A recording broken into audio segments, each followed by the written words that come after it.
प्रिय छात्र छात्राओं, जैसे कि आप लोग जानते हैं कि लॉकडाउन की वजह से क्लास बंद है। तो हमारी टीम ने ये विचार किया है कि आपको फेसबुक में ऑनलाइन के जरिए या आप अपने जो चैनल है, जैसा कि जानते हैं new science coaching centre, YouTube में खोल के भी कुछ चैप्टर को देख सकते हैं। तो इस नज़रिए से आपका पढ़ाई बाधित ना हो, हम लोगों ने कुछ चैप्टर को जो है वीडियो बना के यूट्यूब में डाल रहे हैं, जिसको आप पढ़ करके अच्छी तरह से घर बैठ के इसको समझ सकते हैं। और इस पढ़ाई में हम सरकार का जो नियम है घर पर रहें, उनका उल्लंघन भी नहीं होगा और हम सुरक्षित भी रहेंगे। तो आइए, आज हम आपको पढ़ा रहे हैं अर्थमेटिक प्रोग्रेशन। समांतर, इसका हिंदी समांतर श्रेणी है। चूँकि आप जानते ही हैं कि हमारे पास दो तरह के बैच है, एक इंग्लिश मीडियम का और एक हिंदी मीडियम का। तो दोनों ही छात्रों को सुविधा हो, इसीलिए हमने दोनों डिफिनेशन को यहाँ लिख दिया है। आइए पहले हम इंग्लिश में देख लेते हैं। Arithmetic progression. अर्थमेटिक प्रोग्रेशन किसे कहा जाता है? तो a sequence A1 A2 A3 A4 ... AN is called arithmetic progression. ध्यान दीजिएगा, ए सीक्वेंस वह अनुक्रम जैसा कि A1 A2 A3 A4 ... AN is called arithmetic progression if there exist a constant D such that. इसको अगर समझना चाहेंगे आप, तो कोई अनुक्रम इस प्रकार हो कि उसका दूसरा पद में पहला पद को अगर हम घटाएंगे तो जो वैल्यू आया, मान लीजिए वो कांस्टेंट D आया, तो उसी प्रकार A3 में भी अगर हम A2 को घटाएंगे तो भी हमारा जो कांस्टेंट आना चाहिए वह D आना चाहिए। उसी प्रकार अगर हम A4 में भी A3 को घटाएंगे तो D आना चाहिए। अगर कोई अनुक्रम इस प्रकार होगा कि उसका प्रत्येक दूसरे पद में पहले वाले पद को घटाने पर उनका अंतर समान आए, तो उस अनुक्रम को हम क्या कहेंगे? समांतर श्रेणी कहेंगे। और जो ध्यान देने वाली बात है, किसी भी अनुक्रम का जो प्रथम पद है, जिसको हम A1 कहते हैं, उसे A से भी सूचित किया जाता है। और इसको हम लोग क्या कहेंगे? फर्स्ट टर्म A जो है वो क्या है? हमारा फर्स्ट टर्म होगा। A1 और A दोनों को हम फर्स्ट टर्म बोल सकते हैं। और वो जो दो पदों का अंतर आता है, A2 में A1 घटाते हैं, A3 में A2 घटाते हैं, तो जो वैल्यू आता है उसे हम लोग कहते हैं कॉमन डिफरेंस। हिंदी में होता है सार्वंतर।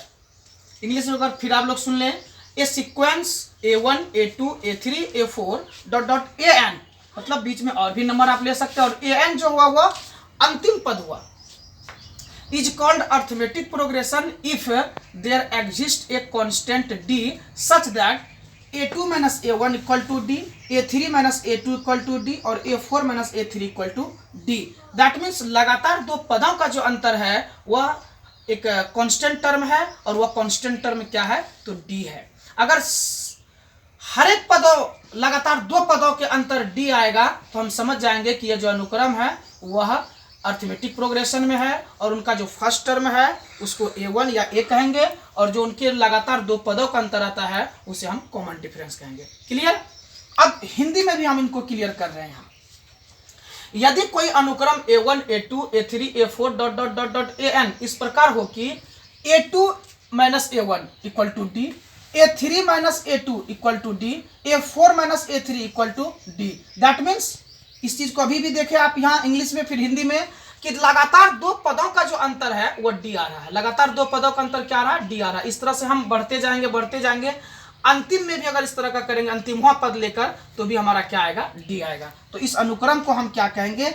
AP में कहेंगे, मतलब अर्थमेटिक प्रोग्रेशन, या हिंदी में समांतर श्रेणी। और AP का जो प्रथम पद जिसको हम यहाँ A1 लिखे हैं उसे हम A से सूचित करते हैं या A भी कहेंगे।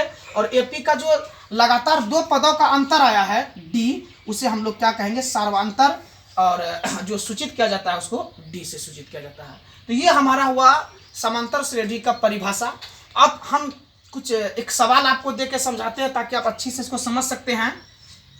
तो देखिए, हम जैसे आपको जब आप RS अग्रवाल या RD शर्मा या NCERT के सवाल को देखेंगे, तो जैसे आपको दे देगा 3, 9, 15, 21, 27, कहेगा कि क्या यह AP में है, या सिद्ध कीजिए कि यह समांतर श्रेणी में है। तो सबसे पहले हम लोग लिखेंगे, चूंकि A1 हमारा है 3, A2 जो है हमारा 9 है, A3 जो हमारा है वो 15 है, A4 जो हमारा है 21 है, और A5 जो हमारा 27 है।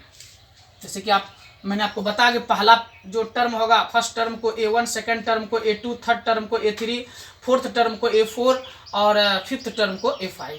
अब हमको जांचना है कि क्या यह AP में है या नहीं, अर्थात यह समांतर श्रेणी में है या नहीं।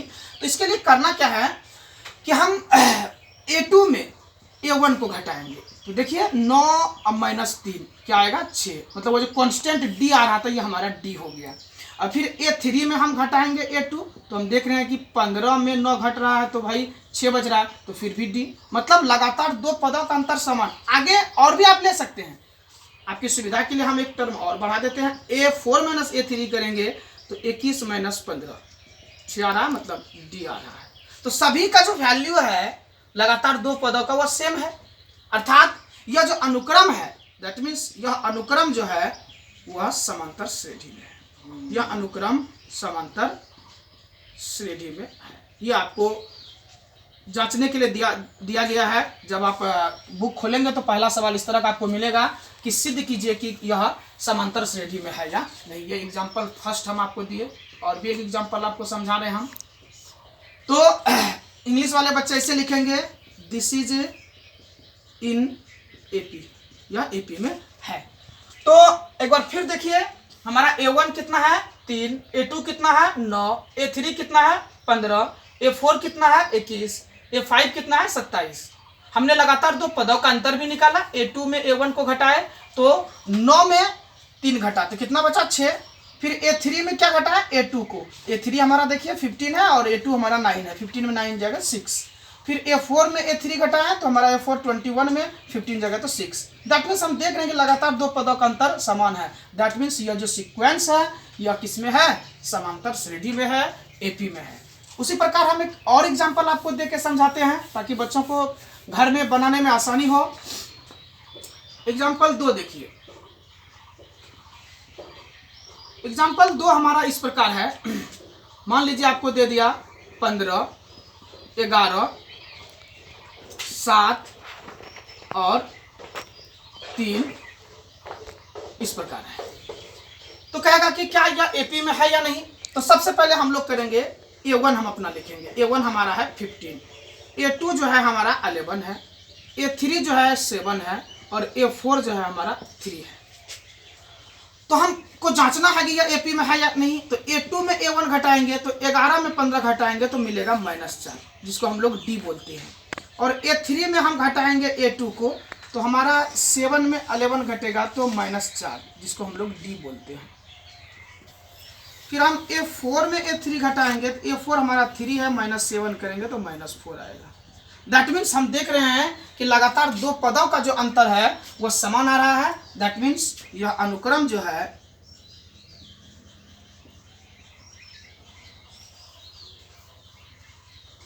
AP में है। आप इस सवाल को देख करके भी AP को समझ सकते हैं कि वह अनुक्रम जिसके लगातार दो पदों का अंतर समान होता है उसे हम क्या कहेंगे, समांतर श्रेणी कहते हैं। और इसके आगे जो सवाल है वो फिर हम आगे के वीडियो में अपलोड करेंगे। तब तक आप इस वीडियो को देख करके AP को समझें। Thank you.